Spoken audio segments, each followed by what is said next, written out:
अपना banking chapter. Banking chapter के अंदर हमने सेंट्रल बैंक के बारे में पढ़ना स्टार्ट किया था और आज हमें अपनी क्लास स्टार्ट करनी है सेंट्रल बैंक के फंक्शन से।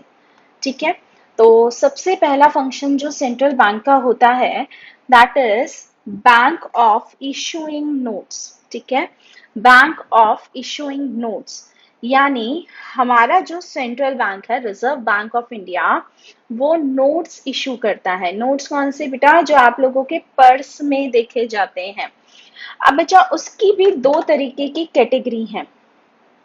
अगर मैं आपको बताऊं तो we have coins, 1 rupee note and other notes.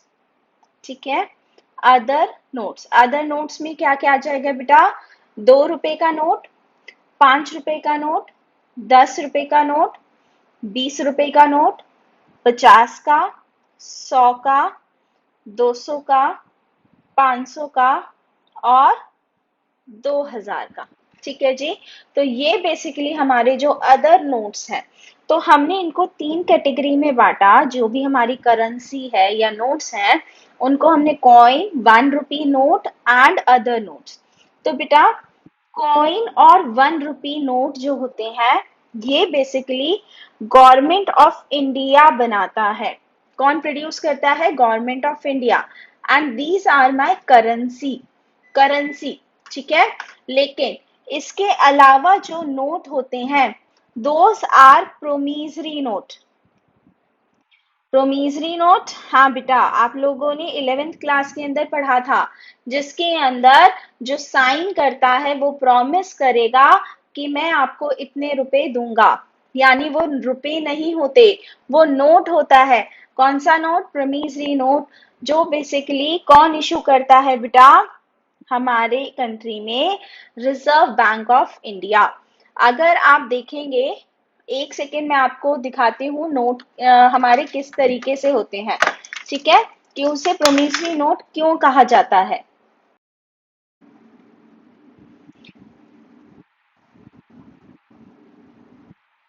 देखिए जी, आपके सामने ये 1 रुपी नोट है। ये 1 रुपी नोट, इसके ऊपर क्या लिखा है? थोड़ा सा ब्लर्ड है क्योंकि ये पिक्चर इसके पिक्सल इतने शार्प नहीं है। बेटा यहाँ पर क्या लिखा हुआ है? Government of India. क्या लिखा है बेटा? Government of India. तो ये कौन इशू करता है? ये इशू करता है गवर्नमेंट ऑफ इंडिया। क्यों? क्योंकि ये हमारी करेंसी है, ये नोट नहीं है। This is my currency. और बेटा इसके ऊपर कहीं पर भी वो प्रोमिस वाले शब्द नहीं लिखे हुए हैं जो अदर नोट्स पे आपको मिलते हैं।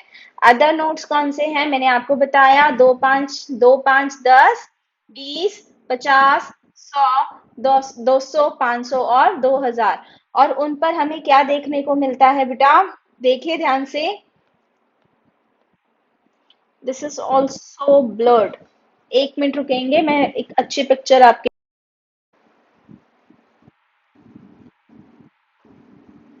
जी देखिए, इसके अंदर आपको क्लियरली दिखेगा यहाँ पर क्या लिखा हुआ है बेटा?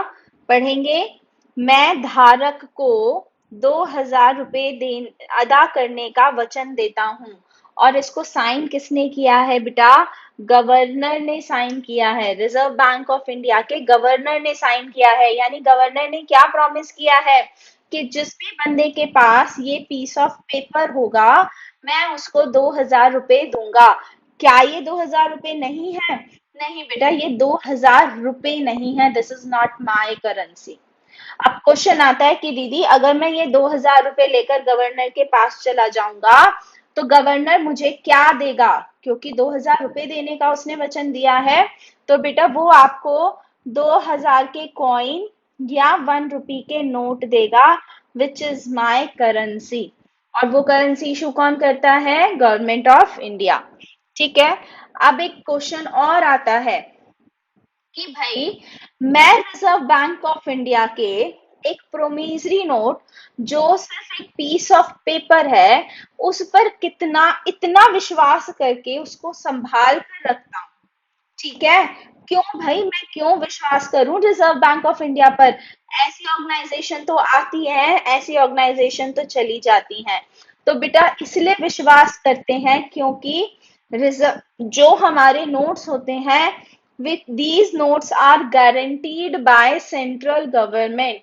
नोट इशू तो आरबीआई करती है, लेकिन वो गारंटी किसके, कौन उसकी गारंटी लेता है?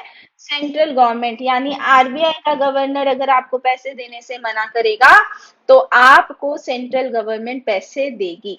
सो दीज आर माय नोट्स। इसीलिए मैंने आपको समझाया कि बेटा हमारी करेंसी कौन इशू करता है? Government of India. और हमारे बाकी के नोट्स कौन इशू करता है? Reserve bank of India. ठीक है। और बेटा रिजर्व बैंक के पास सोल अथॉरिटी है नोट इशू करने की, प्रोमिनेंसरी नोट इशू करने की। ठीक है। और ऐसा क्यों है? क्योंकि बेटा आरबीआई को सेंट्रल गवर्नमेंट ने क्या कर रखा है? ऑथराइज कर रखा है। ठीक है। अब इससे क्या क्या फायदे हैं? तो बेटा अगेन यूनिफॉर्मिटी रहती है, कंट्रोल रहता है, गवर्नमेंट के सुपरविजन के अंदर आरबीआई ये सारे नोट इशूइंग के काम करती है। ठीक है। और साथ साथ पब्लिक का फेथ रहता है नोट्स के सिस्टम के अंदर। इसीलिए बेटा आप वो 10 रुपए के नोट को बहुत संभाल के रखते हैं। कोई भी बच्चा, छोटे से छोटा बच्चा जिसको इतनी समझ नहीं होती, ठीक है, छोटे से छोटा बच्चा वो नोट को संभाल कर अपनी जेब में रखता है। तो आइए बेटा फंक्शन पढ़ते हैं आरबीआई का। सबसे पहला, issuing of notes. Issuing of notes में क्या कहा गया है? Central bank has the sole authority to issue currency in the country except 1 rupee note and coins. Reason आपको पता है। Advantages, it leads to uniformity in note circulation. ठीक है, बराबरी रहती है, क्योंकि एक से ज्यादा ऑर्गेनाइजेशन अगर किसी काम को करती है तो कहीं ना कहीं क्योस क्रिएट होता ही होता है। Second, it gives the central bank power to influence money supply. ठीक है, मनी मॉनेटरी सप्लाई को घटाना या बढ़ाना हमारे सेंट्रल बैंक के हाथ में होता है, सोलली नहीं, with the supervision of central government, right. तो अब मनी सप्लाई को घटाना या बढ़ाने का क्या मतलब है? बेटा हमारी जब इकोनॉमी स्टेबल नहीं होती, यानी उसके अंदर डिफ्लेशन या इन्फ्लेशन की सिचुएशन होती है, तो उस केस के अंदर हमारी आरबीआई मॉनेटरी सप्लाई को घटाती है, किसमें? इन्फ्लेशन के केस में, एंड बढ़ाती है किसमें? डिफ्लेशन के केस में। अब वो होता कैसे है वो हम पढ़ेंगे कंट्रोल ऑफ मनी सप्लाई के अंदर। Third, it enables the government to have supervision over the issuing of notes through Central Bank of India। तो यहाँ पर क्या है बेटा? क्योंकि एक ही डिपार्टमेंट को अथॉरिटी दे रखी है, तो सेंट्रल गवर्नमेंट का जो सुपरविजन है वो सही तरीके से होता रहता है। Third, it ensure public faith in currency system, क्योंकि बहुत सिस्टमैटिक तरीके से with the guarantee of the central government RBI note issue करता है, तो पब्लिक का फेथ उस करेंसी के सिस्टम के अंदर बना रहता है। So this was my first point, the first function of RBI. समझ आ गया तो थम्स अप कीजिए। फंक्शन है आरबीआई का, it acts as a banker to government. Government को एज अ बैंकर ये काम करता है, गवर्नमेंट के लिए एज अ बैंकर काम करता है। इसका मतलब बेटा बैंक 3 तरीके के रोल प्ले करता है। अभी मैं आपको कमर्शियल बैंक के फंक्शन पढ़ाकर आई हूँ। कौन कौन से? बेटा एक तो उसका काम बैंकिंग का ही है, दूसरा उसका काम एजेंसी का है, और तीसरा उसका काम फाइनेंशियल एडवाइजर का है। और यही तीनों काम आरबीआई करता है, किसके लिए? गवर्नमेंट के लिए। सबसे पहला काम बैंकिंग का, यानी जो हमारा आरबीआई है वो सेंट्रल गवर्नमेंट को लोन देता है और उनके जो पैसे होते हैं उनका डिपॉजिट रखता है। ठीक है, यही दो काम होते हैं ना बैंक के, एक्सेप्टिंग लोन और accepting deposit and granting loan. यही दोनों काम आरबीआई करता है गवर्नमेंट के लिए। Second, agency function. बेटा जो काम गवर्नमेंट का होता है वो कौन करता है? आरबीआई करता है, रिलेटेड टू फाइनेंस। जैसे कोई पैसा इधर से उधर करना है, फॉर एग्जाम्पल सेंट्रल गवर्नमेंट ने स्टेट गवर्नमेंट को कुछ रेवेन्यू ट्रांसफर करना है, तो वो ट्रांसफर किसके थ्रू होगा बेटा? आरबीआई के थ्रू। तो यहाँ पर एजेंसी फंक्शन प्ले करता है RBI. And third one is financial adviser, पैसे से रिलेटेड, मनी से रिलेटेड जो हमारी गवर्नमेंट फैसले लेती है या पॉलिसीज बनाती है, उसमें आरबीआई का पक्का पक्का उनसे मतलब पूछती है, उनसे एडवाइस लेती है। फॉर एग्जाम्पल हमारे यहाँ पर डीमोनेटाइजेशन हुआ था, राइट? तो ऐसा नहीं है कि एक मिनट में ख्याल आया और डिमोनेटाइजेशन कर दिया। आरबीआई के कुछ टॉप शॉट्स को इन्वॉल्व करके उसका इम्पैक्ट जाना होगा, उनसे एडवाइस लिया होगा। तो बेटा ये हमारे 3 फंक्शन आरबीआई प्ले करती है गवर्नमेंट के लिए। ठीक है, आते हैं पढ़ते हैं क्या कहता है। कहते हैं reserve bank of India act as banker, agent, and financial advisor to central government and all the state government. Advantages: it maintains a current account for keeping cash reserve for the government. Government का current account maintain होता है किसके पास? RBI के पास। Second, तो ये कौन सा function हो गया बेटा? बैंक वाला, banker, as a banker. Second कहता है it accept receipt and make payment for government and also perform other banking function. यानी वो बैंक के तरफ बैंक आरबीआई बेसिकली गवर्नमेंट की तरफ से पैसा लेता भी है और देता भी है। कौन सा फंक्शन हो गया बेटा? ये एजेंसी फंक्शन। ठीक है। Third one is it also give loan and advances to the government for temporary basis. Government को जब पैसा चाहिए होता है टेम्पररी बेसिस पर, तो आरबीआई से मांगती है। तो again this is a banker function. ठीक है। Fourth, as an agent, the central bank also have responsibility of managing public debt. यानी जो हमारी गवर्नमेंट लोगों से उधार लेती है, पब्लिक डेट लेती है in different different products like NSC, किसान पर, तो उनका भी हिसाब किताब कौन रखता है? Central bank. तो ये कौन सा फंक्शन हो गया बेटा? Agency function.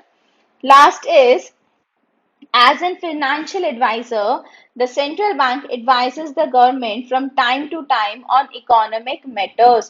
तो हमारे जो भी इकोनॉमिक मैटर्स होते हैं उसके अंदर आरबीआई सेंट्रल गवर्नमेंट को एडवाइस देता है। ठीक है, तो ये हमारा एडवाइजरी फंक्शन हो गया। समझ आ गया? तो थम्स अप है बैंकर्स बैंक एंड सुपरवाइजर। कहता है आरबीआई बैंकों का भी बैंक है और साथ में सुपरवाइजर भी है। बैंकों का बैंक मतलब बेटा, यानी जो हमारे कमर्शियल बैंक्स हैं उनका भी बैंक, यानी उनको भी बैंकिंग की फैसिलिटी देता है सेंट्रल बैंक यानी आरबीआई। ठीक है, तो जो हमारे जितने भी कमर्शियल बैंक होते हैं बेटा, उनका एक अकाउंट आरबीआई के पास होता है। साथ साथ जब भी कमर्शियल बैंक को लोन लेना होता है तो वो आरबीआई से ही अप्रोच करती हैं। फाइनेंशियल एडवाइसेस भी कमर्शियल बैंक आरबीआई से ले सकते हैं। और साथ साथ बेटा आरबीआई एज अ सुपरवाइजरी भी एक्ट करता है। कमर्शियल बैंक जहां पर भी गड़बड़ करते हैं, आरबीआई उनको डांट लगाता है, डायरेक्टिव इशू करता है, एडवाइजरी देता है। ठीक है, तो बेसिकली ये बैंकों का भी बैंक है। यहाँ पर 2 टर्म यूज कर रखी हैं, repo rate and reverse repo rate. ये बेसिकली लोन लेने और डिपॉजिट एक्सेप्ट करने के इंटरेस्ट रेट्स के नाम हैं, जिनको हम अच्छे से समझेंगे बट यहाँ नहीं, आगे वाले टॉपिक में। तो बेसिकली ये बैंकों का भी बैंक है। देखिए क्या कहता है। Central bank accept deposit from the commercial bank and also advances loan to the commercial bank. In supervisory role, the central bank ensure that commercial banks show compliances to its directive. यानी जो भी RBI directive देता है उसको पूरा करें commercial bank, इस चीज को आरबीआई इंश्योर करता है। ठीक है, ये दोनों टॉपिक मैंने अभी फिलहाल के लिए रोक दिए हैं, बट इनको हम पढ़ेंगे। सो बैंकर्स बैंक एंड सुपरवाइजर का फंक्शन समझ आ गया तो लेंडर ऑफ लास्ट रिजॉर्ट। कहते हैं ना, जब सारे रास्ते बंद हो जाते हैं कमर्शियल बैंक्स के लिए, तो लास्ट रास्ता किसका है? आरबीआई का। तो उस केस के अंदर कमर्शियल बैंक को आरबीआई लोन देता है। ठीक है, तो this is the lender of last resort, यानी जब कमर्शियल बैंक अपनी फाइनेंशियल रिक्वायरमेंट को मीट करने के लिए, मतलब उनकी फाइनेंशियल रिक्वायरमेंट मीट नहीं होती, तो आरबीआई क्या करता है बेटा? कमर्शियल बैंक को जितना उन्हें चाहिए उतना लोन देता है।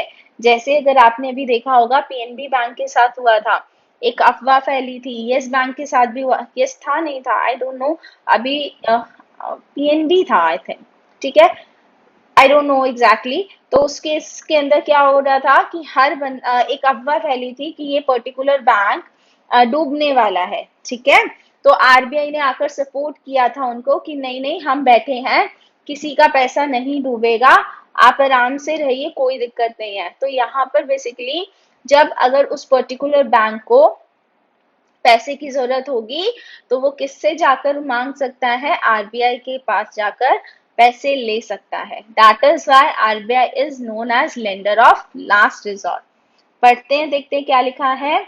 When commercial bank fails to meet their financial requirement of their customers, they approach the central bank to give loan and advances as the lender of last resort.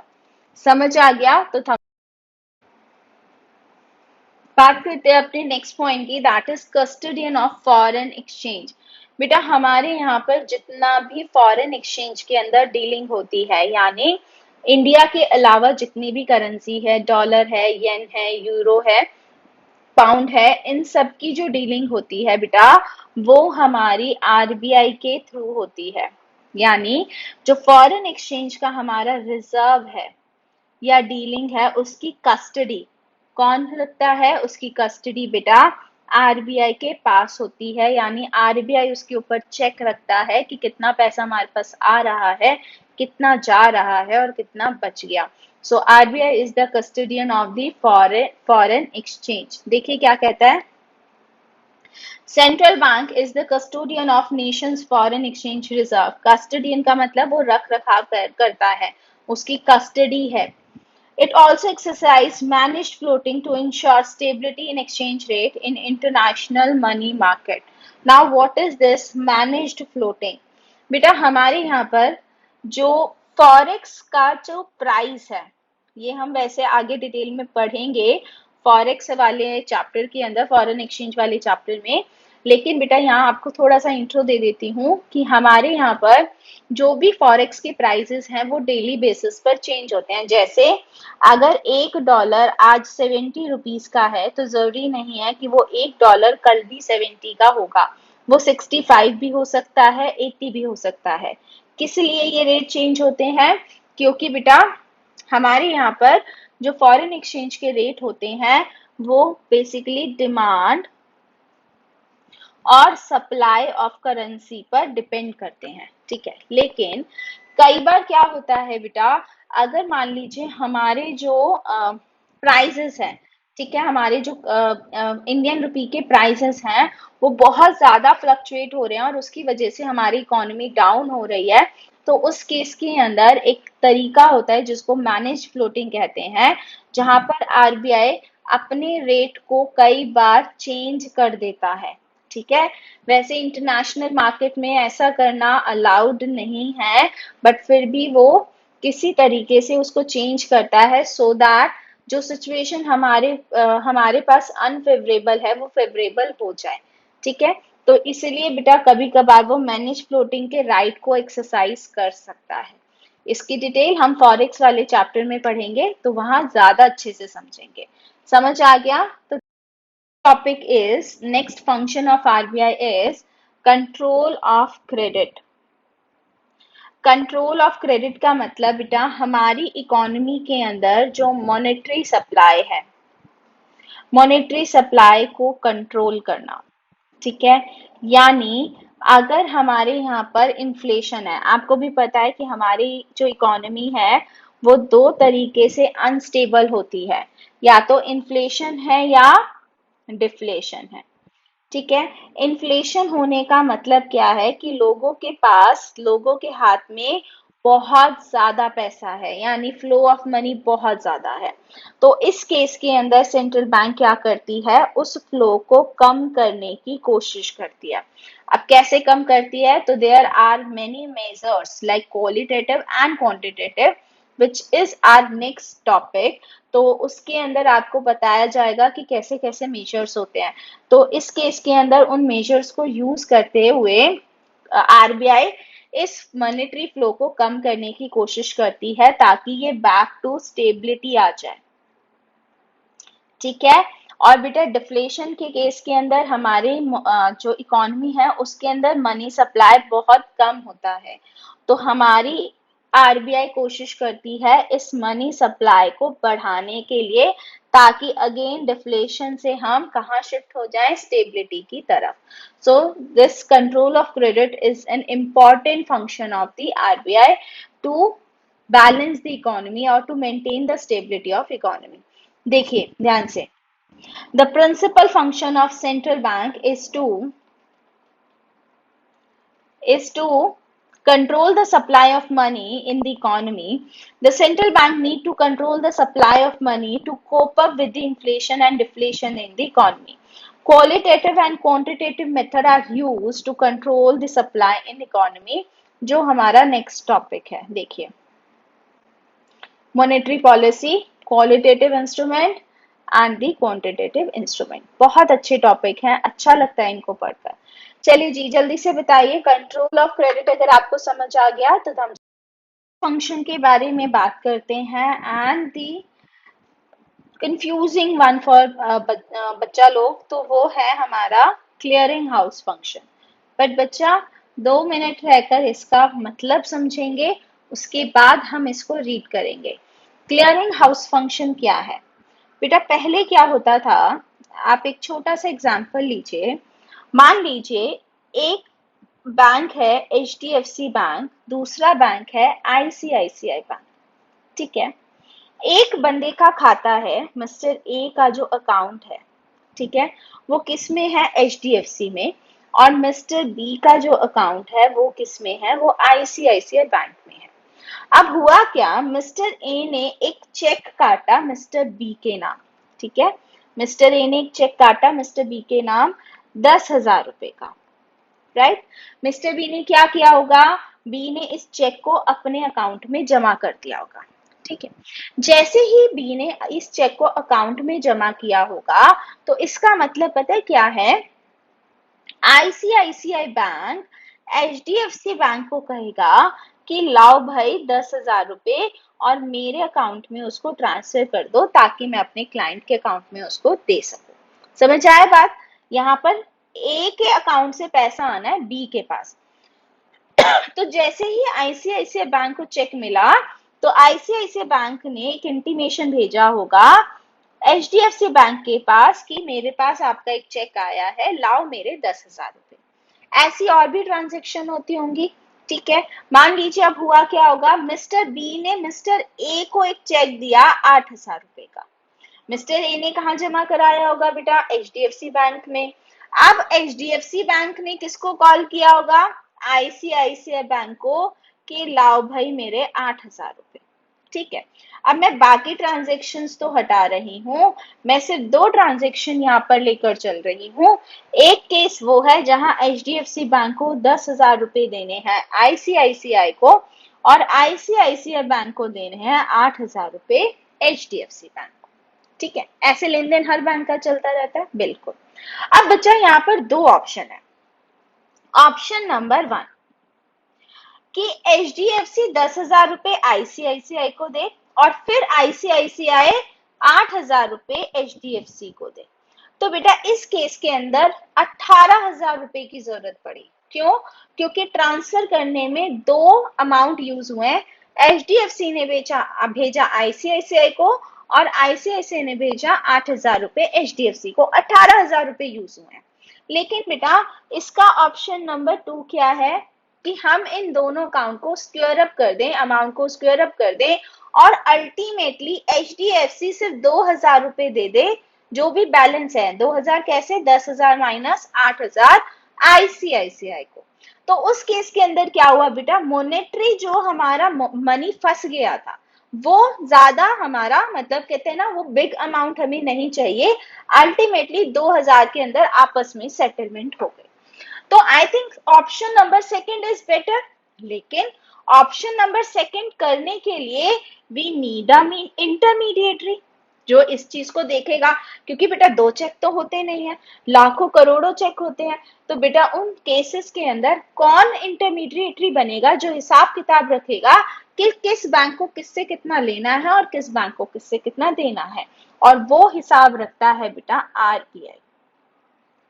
और इस हिसाब किताब कर कर जो हमारा सेटलमेंट हुआ है 2000 रुपए का, इस सेटलमेंट के पूरे प्रोसेस को क्लियरिंग फंक्शन बोलते हैं।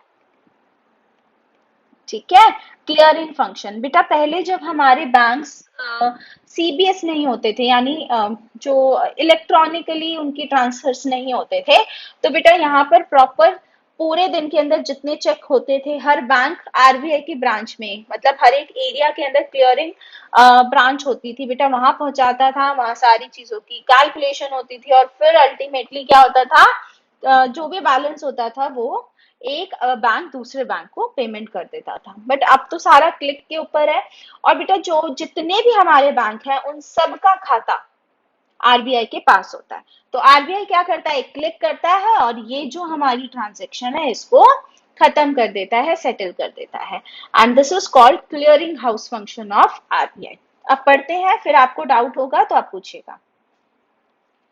Central bank plays a function of clearinghouse for transfer and settlement of mutual claims of commercial banks. Since the central bank hold reserves, the commercial bank of commercial bank, reserve का मतलब उनका पैसा, commercial bank का पैसा RBI के पास जमा है, it transfer fund from one bank to another to facilitate clearing check. ठीक है, जो भी चेक है उनको क्लियर आउट करने के लिए वो एक अकाउंट से दूसरे अकाउंट में पैसा ट्रांसफर करता है, to avoid transfer of cash between bank and reduce requirement of cash. ठीक है, तो रिक्वायरमेंट कम हो गई ना, यहाँ पर 18,000 की रिक्वायरमेंट थी, सेटल करते ही 2000 की हो गई। तो इस केस के अंदर आरबीआई बहुत इंपॉर्टेंट रोल प्ले करता है। समझ आ गया? 100% समझ आ गया तो 100% लिखिए। जो लास्ट टॉपिक है दैट इज मनी क्रिएशन और credit creation bye commercial bank. Money creation bye commercial bank, दीदी अभी तो आपने कहा था मनी तो आरबीआई और गवर्नमेंट इशू करती है, तो ये यहाँ पर कमर्शियल बैंक क्यों आ गया? नहीं बेटा, यहाँ पर मनी प्रोड्यूस करने की बात नहीं हो रही, यहाँ पर मनी क्रिएट करने की बात हो रही है। मनी क्रिएट करने का मतलब फ्लो ऑफ मनी क्रिएट करना, और बेटा हमारे जो कमर्शियल बैंक है इस फ्लो ऑफ मनी को क्रिएट करते हैं। और आज मैं आपको बताऊंगी कि हमारे यहाँ पर एक टर्म यूज की जाती है कि हमारा बैंक डूब गया, तो बैंक डूबते कैसे हैं, तो इसी फ्लो की वजह से वो बैंक डूबते हैं। तो आइए पढ़ते हैं commercial bank, how does the commercial bank create the flow of money. ठीक है, तो आइए बेटा पूरे प्रोसेस को समझेंगे और उसके बाद उसको पढ़ेंगे। मान लीजिए एक मिस्टर ए है, मिस्टर ए के पास 20,000 रुपए रखे थे। अब मिस्टर ए ने कहा यार ये 20,000 रुपए ऐसे ही रखे हैं, मेरे को इनको अभी कोई यूज नहीं करना। ठीक है, तो एक काम करता हूं मैं, ये मिस्टर ए जो ये 20,000 रुपए हैं ये मैं बैंक में जमा करा देता हूँ। तो मिस्टर ए ने क्या करा, ये 20,000 रुपए बैंक को दे दिए कि मुझे जब चाहिए होंगे मैं ले लूंगा। राइट, तो मिस्टर ए को ये सेटिस्फेक्शन हो गई कि मेरे कुछ पैसे बैंक के पास जमा है। ठीक है, अब बैंक ने क्या किया, जैसे ही बैंक के पास वो 20,000 रुपए आए, बैंक ने कहा अरे वाह मेरे पास 20,000 रुपए आ गए, मैं एक काम करता हूं इसका लोन दे देता हूं। ठीक है, तो बैंक ने क्या करा बेटा, इसको लोन दे दिया कि मिस्टर बी को। ठीक, अब मिस्टर बी भी खुश हो गए कि अरे वाह मेरे पास 20,000 रुपए आ गए। पहले सिर्फ किसके पास थे ये पैसे, ए के पास, तो खुश कौन कौन था, चलिए जी खुशी की लिस्ट बनाते हैं। खुश था मिस्टर ए, 20,000 रुपए उसने कहा मेरे पास है। फिर मिस्टर बी को 20,000 रुपए मिल गए, तो मिस्टर बी भी खुश हो गए कि 20,000 रुपए मेरे पास है। अब मिस्टर बी क्या करेंगे, या तो इसको खर्च करेंगे या इसको सेव करेंगे। अब मैं यहाँ पर एक अजम्पशन लेकर चलती हूँ कि कोई भी पैसा घर में रखकर सेव नहीं होगा। अगर सेविंग होगी तो बैंक में होगी, और अगर वो जिसको देंगे वो भी बैंक के थ्रू ही देंगे। तो मान लीजिए मिस्टर बी ने क्या करा, इस पूरे 20,000 रुपए को खर्च कर दिया, सेव नहीं किया। ठीक है, पूरे 20,000 को खर्च कर दिया, और खर्च करके इसको दे दिया मिस्टर सी को। अब मिस्टर सी के बैंक में फिर 20,000 रुपए आ गए। अब खुश कौन हो गया बेटा, मिस्टर सी भी हो गए। यस, मिस्टर सी भी खुश हो गए। ठीक है, अब मिस्टर सी अगेन क्या करेंगे, या तो सेव करेंगे या खर्च करेंगे। अब मान लेते हैं मिस्टर सी ने 5,000 रुपए तो सेव कर दिए, बट सेव करके अल्टीमेटली रखे कहां पर, बैंक में ही। और 15,000 रुपए मिस्टर डी को दे दिए। राइट, अब मिस्टर सी भी खुश हो गए कि मेरे पास 20,000 रुपए की इनकम हो गई। अब हुआ क्या बेटा, मिस्टर डी क्या करेंगे, मिस्टर डी भी खुश हो गए, कितने से बेटा, 15,000 से, वो भी खुश हो गए। ठीक है। अच्छा, ये जो 5,000 रुपए बैंक के पास पहुंचे, बैंक क्या करेगा, अपने पास रखेगा नहीं, इनको फिर मिस्टर ई को लोन दे देगा। यानी अब मिस्टर ई भी खुश हो गए, और ये ऐसे चलता रहता है। कितने लोग खुश हो गए, पैसे थे सिर्फ 20,000 रुपए, और ये लोग खुश कितने होते चले गए। ए भी खुश हो गया कि मेरे पास पैसे रखे हैं, बी भी खुश हो गया मेरे पास पैसे आ गए, सी भी खुश हो गया मेरे पास पैसे आ गए, ई भी खुश हो गया, डी भी खुश हो गया। तो बेटा ये इस तरीके से फ्लो चलता रहता है, पूरा फ्लो चलता रहता है। रुपया सिर्फ 20,000 रुपए है, बट देखो वो कितना बन गया, अभी अभी में सिर्फ 4 स्टेप में वो 1 लाख रुपए बन गए।